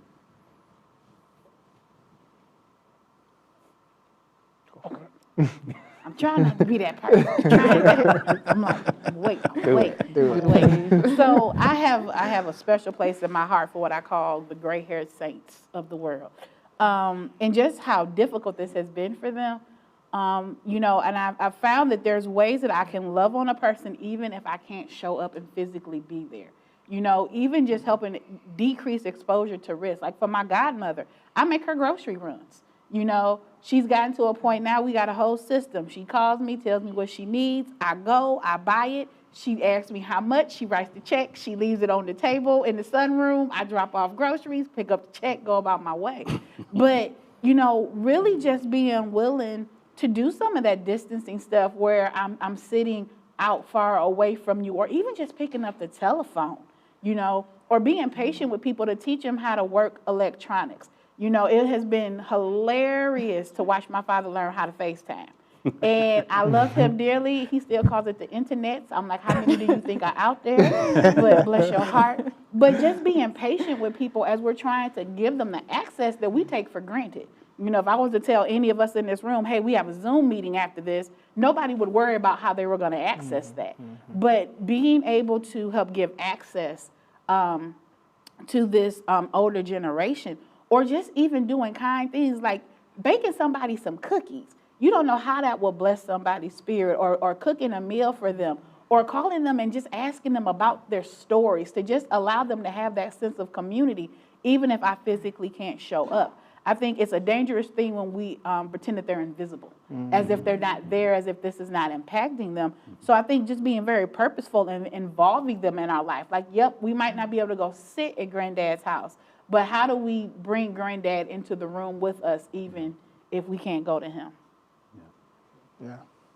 Yeah, and I think it's part of that phase of life is you have to be the one to go to those people. I think you know, as we're all prideful in what we can do, you know, and as you get older, you're still trying to hold on to those things, you know. So it's not necessarily that person is going to reach out to you. You have to be the one that is making the effort to reach out, or making the effort to shovel their garage, or shovel the snow, and making the effort to reach out to older individuals, because the tendency is for them not to reach out because they don't want to be a burden, maybe, or whatever, you know. So I think being assertive in making it a point to reach out to those individuals is important. Right, that becomes, you know, that becomes a very important thing as well. How do we get our elderly folk also to engage? Because they may also feel isolated as well. And as you pointed out, you know, we're trying to reach out to them, but what about, you know, them? What can they do to connect or do things to empower them in this, I call it the age of COVID? I would say, like, it's for some of the elderly who I know going to some social gatherings, or going to different religious gatherings are important to them, and to try to figure out a way to bring it to them while they're in their home, where they can maybe do some like online, a virtual service where they're able to participate. I know a lot of things have been changing, so some of the social gatherings that people have, they're offering it to individuals virtually. So even if they may do some activities such as exercising, there are plenty of like YouTube videos where they can do some movements at home, and that will, you know, definitely help them with their health and just feeling better if they're able to get some movements, or, like I said, participating in some online activities at home, will kind of help them, keep them engaged as far as not feeling so alone and isolated. And I think it's also important for us to remind them that they're still useful. You know, I think oftentimes when we get older, we feel kind of like our utility has somehow decreased. Like our usefulness, like, oh, if I don't show up, no one misses me, or it doesn't matter. But I think we need to really drive home, like, there are things that you have in you that the world needs still. You know, my godmother, bless her heart, she is 76 years old. And she had a man at church who was like, you know, you still got a lot in you to give. Like, Moses didn't start putting in work till he was in his 80s. So, you know, don't forsake that you've gotten older. And to watch her blossom in the midst of this, like, you know, we buried Pop, who was her husband, last February. And in the midst of that, and her not knowing how to operate Zoom and not knowing how to do these things, reached out to other people and said, I need to learn how to do these things because I realize I'm not the only widow in the church. And she started a widow support group at her church. And she's not a therapist. She'll tell you, she was first to tell you, like, I'm not classically trained. I just know what it's like to have lived with somebody for 50 years and that person to be gone and know what it means to need support. And for her to have that sense of belonging and that sense of utility, I have watched these little old ladies come around each other and say, dang it, we're going to keep fighting. But I think it wasn't until one of them identified we still have something to give the world, we still have something to fight for, that it helped galvanize them. So when you talk about helping them to reach out, I think we have to empower people. Like, you're still useful. You know, you still hold value. Your age did not change that. It might have made it more difficult. It might have made it have to be more nuanced, but your value never changed. And even from a behavioral perspective, we always talk about accountability partners and things of that nature. And for sure, for our elderly folk, making sure they set up accountability partners with each other, that they're checking in and having that go-to person or that person that's checking in with them, so that there's some kind of connection there becomes very important. We're going to look at something else here, because this becomes very important in a couple of areas. And you're going to be tackling a couple of things here. One is, there's always been a stigma with mental health, period, right? There's always been a stigma with mental health and persons of color. There's also this thing of, well, where do I go get help, especially if I don't have money to pay for it? So let's talk about those. What can we do to deal with the stigma, not only just about mental health, but about with this whole pandemic going on with us right now? How do we deal with that? But also, how do people get access to health? I mean, we talk about telehealth, and that's a new thing now, whoa, right? But what do we do? How do we deal with stigma? How do we deal with encouraging persons of color to deal with not only mental health, but even understanding the necessary needs of vaccinations and stuff like that? But let's deal with that.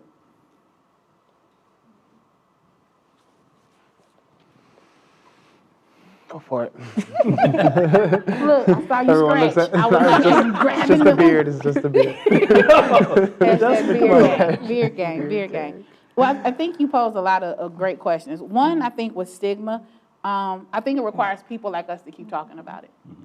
You know, I have been on more panels in the last 365 days just talking about health than I ever imagined. But I think it means something when somebody turns on the TV and they see someone who looks like them, who's like, you know, I believe in this. And, you know, and I'm a person who, I go to therapy. Like, I don't believe in therapists who don't go to therapy. If you're not buying what you're selling, that's a problem, you know? So it's being willing to talk about that, even me as a professional, and I do this for a living, that I still have struggles myself. And I'm a licensed and ordained minister of the gospel and got Jesus on the Batman speed dial. That doesn't mean that I don't still have struggles and that it's okay for me to get help. So I think us being willing to show up to the table and talk about not just the necessity of it, but the beauty of therapy. Because I think oftentimes we think about therapy as, oh, the bottom fell out, so then I get to go to therapy. Like, you can go to therapy because you just need a place to process just what life is looking like, or making major life decisions, or like, I'm just not feeling like myself. Like, you know, nothing's really wrong, but I feel like I've lost myself in the shuffle. You can come to therapy for that. You know, it doesn't have to be these huge traumas or these big upsetting things. Therapy is just a place to safely be heard and to be able to process things, to learn some skills, to possibly address past traumas. But it's this wonderful space where you get somebody's undivided attention to hear you and enter into your life with you. And they're objective because they don't know you outside of this space. So especially when I think about getting people of color to challenge this idea of stigma around mental health, I think about the Black church, because that's the cornerstone of our community. Whether people attend church or not, there is a reverence and a respect for our pastors, for our churches. So we have to partner with those organizations to say, how can we come in and help educate your congregations? How can we help make it more accessible? You know, I'm a firm believer that as the head goes, so goes the body. So if I can get the pastors to buy in and say, okay, this is important, this is something that I want from my congregants, you know, people won't do what their medical doctor tells them to do, but a pastor told me to do it. Well, baby, then I need to go on and take care of that. So it allows people to know that someone who they trust and who they value, who they feel values them, is saying that this is okay, it makes, I think, it a lot easier for people to make that decision to go ahead and take that leap of faith. And even just talking about, like, the hardest thing is picking up the phone that first time to make that call. And what does that mean to call and make that appointment? And it used to be the hardest part was, one of the hardest parts was going to sit in that appointment that first time in the lobby of, like, do these people know why I'm here? Do they think I'm crazy? Like, oh, I wonder what's wrong with them. And you looking at all of these people, and now you get to go to therapy in the privacy of your own home because of telehealth. So really demystifying what therapy is, what the process is, how do you shop for a therapist? But if we don't educate people, we can't really expect them to trust the system, to trust the process of therapy. Yeah, and I think it's important also people that have gone through therapy and have seen results to like share that with others. I think especially with men and maybe you know, people that you know, if they're choosing between therapy and something else that's important in your life, you know, money-wise, like you need to see the results. Like, how has this helped you? Again, especially for men, like, am I going to waste my time? I'm not going to waste my time if this isn't going to help me, if this isn't going to get me results. You know, so I think part of it is the people that have gone through therapy and have had results.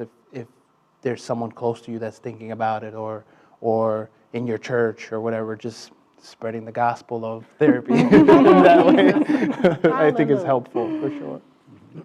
Yeah, I agree with both of them, just making therapy as just a part of life. This is normal, just like as you go to the doctor to get a checkup, it's okay to go to the therapist just to get a mental health checkup to see where you are with your emotions and to be able to understand your emotions and process those, and it's perfectly normal and it's okay to do that. So just educating the community to not associate mental health or seeing a therapist as you have to have a problem or you're crazy, there's something going on in your brain, but to make it as just a normal part of the process and make it okay to get support, because we all need support and help at certain periods of our lives. So just making it normal and letting people know that it's a normal thing to do.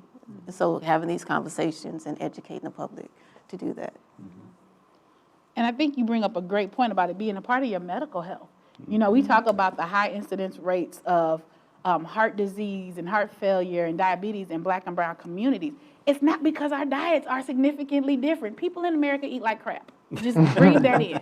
Americans eat like crap. But it's the reality of the stresses of being Black and brown in the United States increase our likelihood of these diseases and these disorders. So if I'm not taking care of my thinking and feeling self, it makes it so much more difficult to take care of my physical self. And you brought up the idea of accessibility, because I think that is something that's real. You know, if you have health insurance, it is a rare dog health insurance that does not cover mental health services, even if you have Medicaid and Medicare.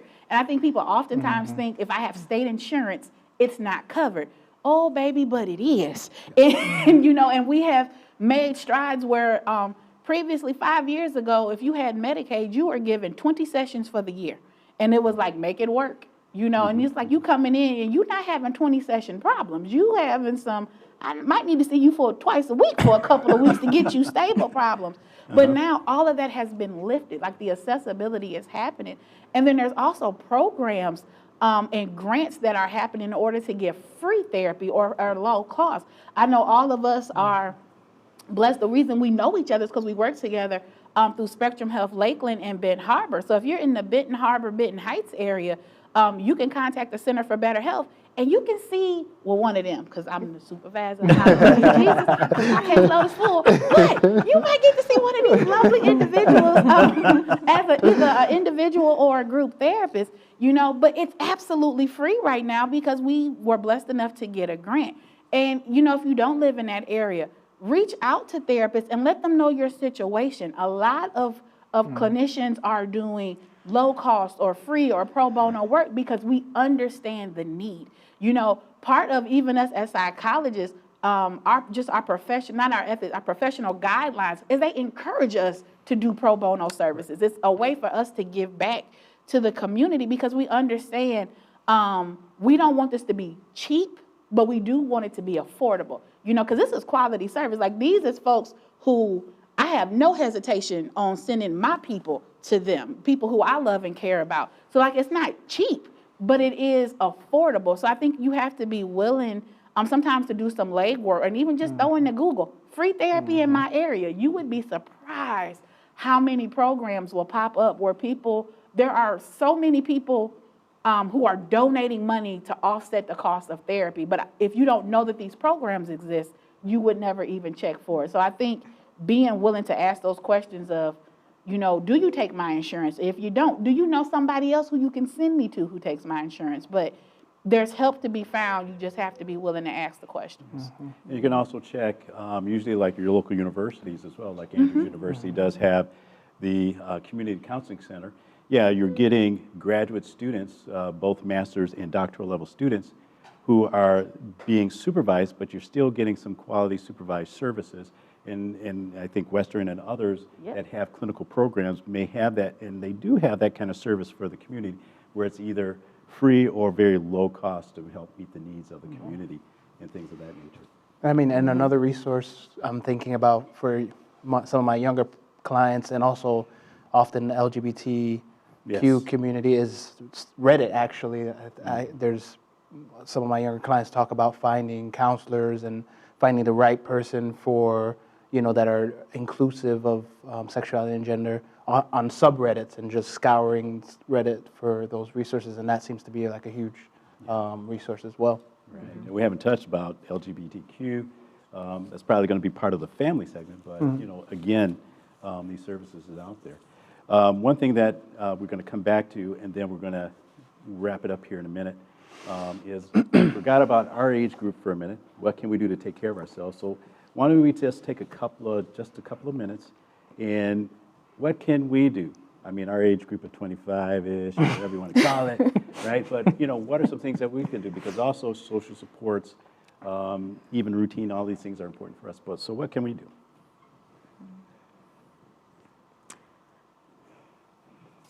One suggestion that I would like to offer is, I would say, just cutting back on like social media and just the media in general, because that is heightening up some of the stress levels when we see it, and it's on the news all day, and we keep scrolling. It's like an endless scroll. You can keep scrolling. It's never going to end.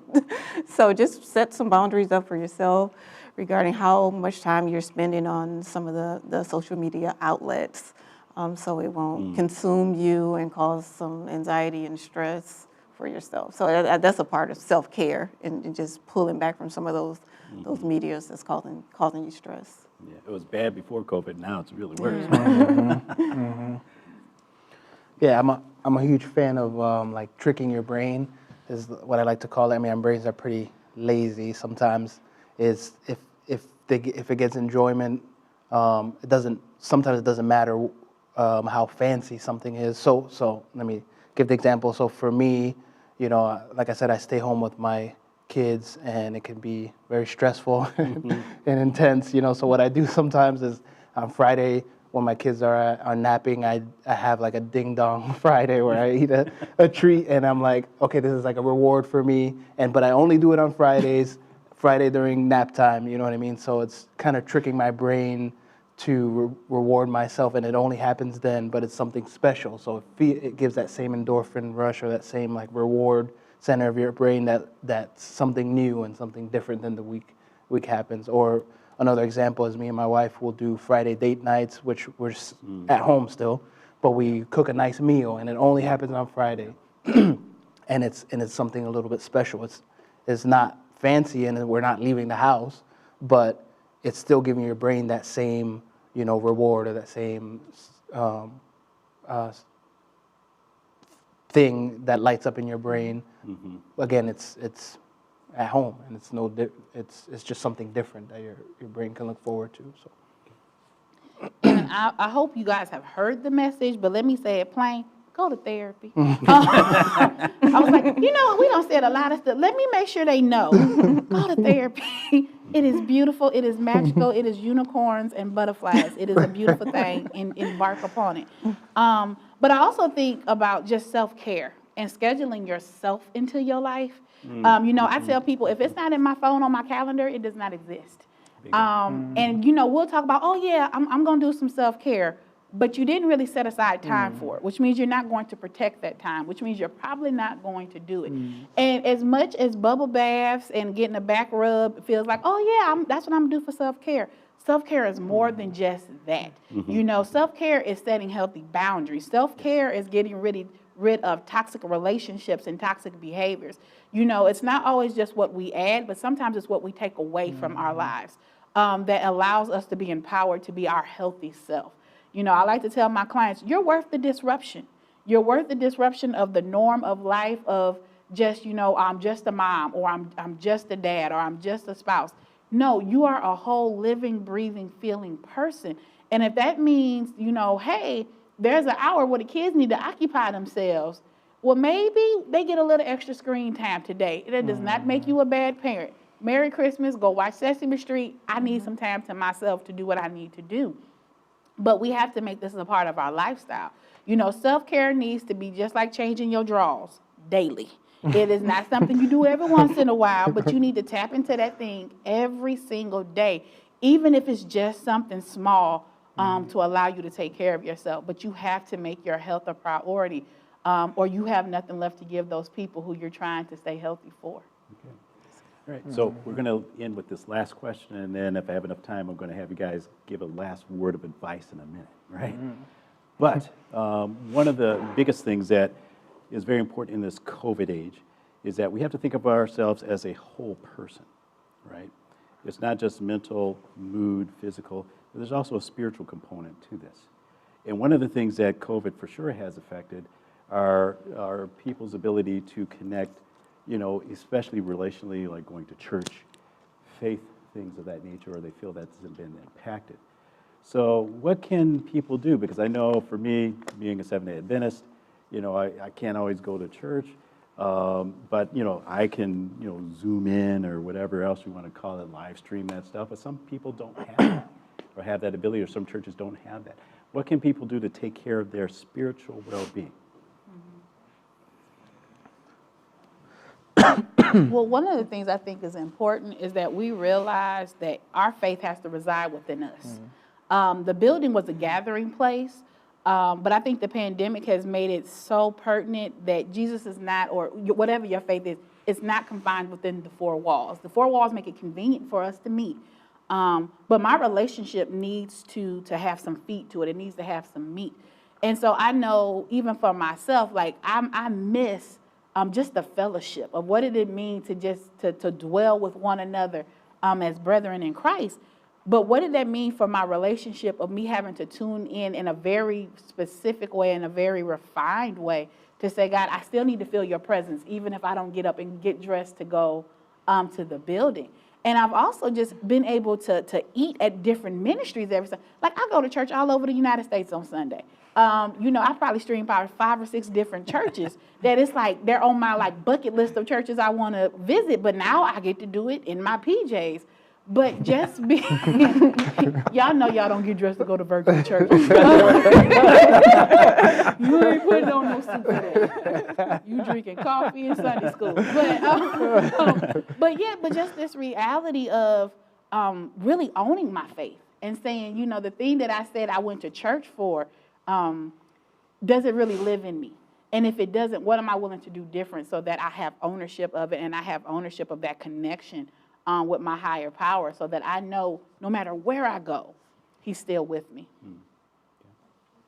Anybody else? Because I know for sure if you know, engaging in activities like prayer or Bible study or scriptural readings, depending on what that is, you know, all of those activities still can be done, right? All those activities can still be done, even if you're not able to fellowship in a church building or in a synagogue or a mosque or anything, in those kind of structures. So as Bernice was sharing, you know, being able to engage in those activities on a regular basis, if they're important to you, maintain those practices. Maintain them as much as you can becomes very important. All right, so we got a few minutes left. So what we want to do is kind of this is more me, but but I want to end on a note of you guys sharing something. Since we have a live stream audience, any words of advice, any positives, anything that you want to share at this time with our audience out there that they can kind of take away with them, as kind of a nutshell of this whole process of dealing with COVID, dealing with this depression, loneliness stuff, but not so much focusing on it, but what do you want to share? And I guess I'll start with the big guns. Dr. Bernice. I love you so much. So much. But the one thing I would want to leave with people is move and operate in your life at a pace of grace. If I don't have grace for me, it is so hard to have grace for other people because I don't see the utility in it. But if I'm not willing to be gracious towards myself, who is?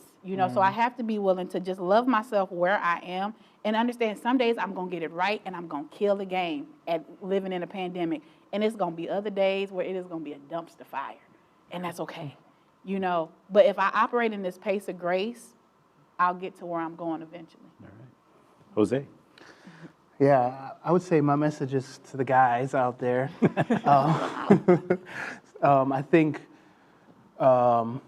I think it's important to expand our definition of masculinity. I think, men, often you're supposed to be able to